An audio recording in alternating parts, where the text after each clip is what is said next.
বেটা কার তুমি বিরোধিতা করো? কি সাহস আছে তোমার? কি করতে পারো তুমি?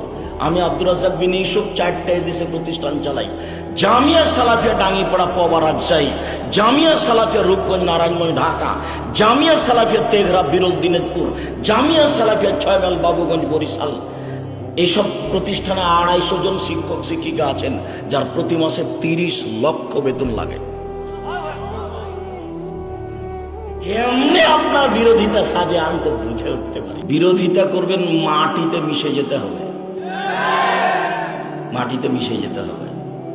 একদিন সাহস করে বলেন না দেখি যে 32 বছর থেকে বক্তব্য দিচ্ছি, কোনোদিন অপ্রয়োজনীয় বাক্য বলিনি, কোনোদিন কেসা কাহিনী বলিনি। আজকের এই পরিচয়টা আমার প্রয়োজন ছিল না। আমি মনে করি এটা আমার জন্মভূমি নয়, একথা ঠিক, কিন্তু ছেলে মেয়ের দিক দিয়ে, আহল পরিবারের দিক দিয়ে, বিভাষাদের দিক দিয়ে, শিক্ষা দীক্ষার দিক দিয়ে এবং শিক্ষকতা করার দিক দিয়ে আমার জন্মভূমির চেয়ে অনেক উন্নত মানের জায়গা।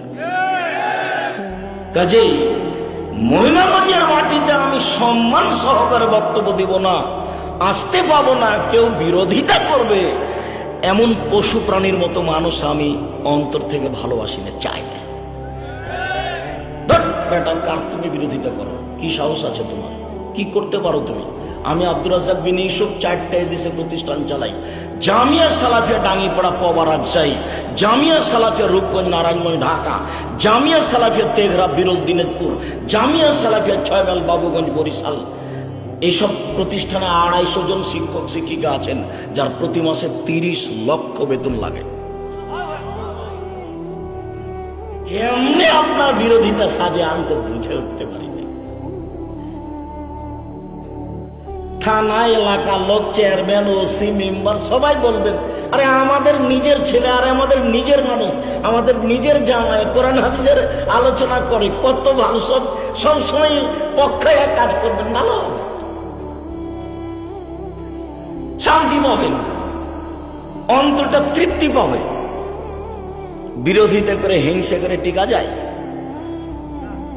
ইঁদারার মধ্যে ঢুকে থেকে মনে করছেন আমি বিশাল কিছু, তাহলে হলো? আপনি যান বিমানবন্দরে, ঢুকেন, আপনি দেখি আপনাকে কে কি বলছে। আমি যদি বিমানবন্দরে ঢুকি, তাহলে পুরুষ নারী পিছনে পিছনে দৌড়াতে থাকে সম্মান দেওয়ার জন্য। কি লাগবে বলেন? কি করতে হবে বলেন? পৃথিবীর যে কোনো বিমানবন্দরে নামলে। আর আপনার মহিমাগঞ্জে আসলে আপনার কষ্ট হয়। আমি যখন যাব মহিমাগঞ্জে আসবো, তখন আপনি বগুড়ায় চলে যাবেন সম্মান জানাতে, সম্মানে কি ওটা স্বাগতম জানানোর জন্য, তাহলে আপনার উচিত হবে। আর আপনি বক্তব্য বন্ধ করার চেষ্টা করেন, ছি ছি, থু।